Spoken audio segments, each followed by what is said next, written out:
Okay guys, i-review natin ito kung gaano ba ka-effective o gaano kaganda. Ang pangalan niya is Honest Glow Daily Sunscreen. And so, kailangan natin ng daily sunscreen para sa balat natin.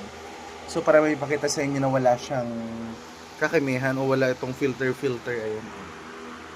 Oh, walang filter yan ha. Okay. So, check natin kung ano. Trendy sa this side lang muna. Kasi maski wala ka ng primer.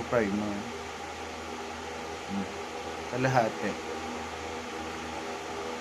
Kasi maski magpawis ka dito, Ning, naku, ang fresh. Ang fresh mo pa din.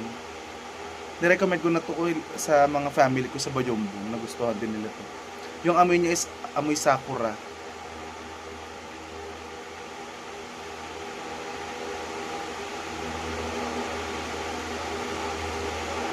Oh.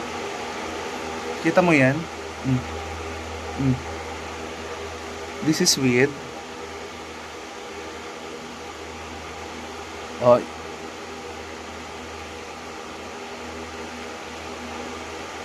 This is with, this is without, this is with. Not so full coverage naman kasi hindi naman siya foundation. Pero nakatulong siya na maging fresh. Ayan. 'Di ba ang fresh kapag dyan, dyan pa lang, pack, fresh. Tapos ano to, pag na-absorb na kasing balat mo, magano na siya. Kagaya niyan, pa-absorb na siya. Mm. Mm. Saan ganyan, Ning? Akala mo may shadow dito, wala yan. Oh. Mm. Mm. Natural light. Masalo pag natural light na. Mm. Oh. Mm. Saan ka dyan? Pag natamaan ka ng araw. Mm. Oh. Full coverage na natin. Ay, full coverage. Full face na, I mean. Mm.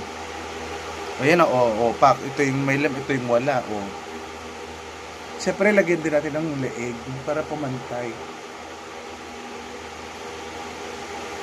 Ako sinasama ko talaga pati tenga. Ganyan, no? Di ang fresh muna, Kaya, totoo yung sabi ng honest glow, di ba? Purple natin.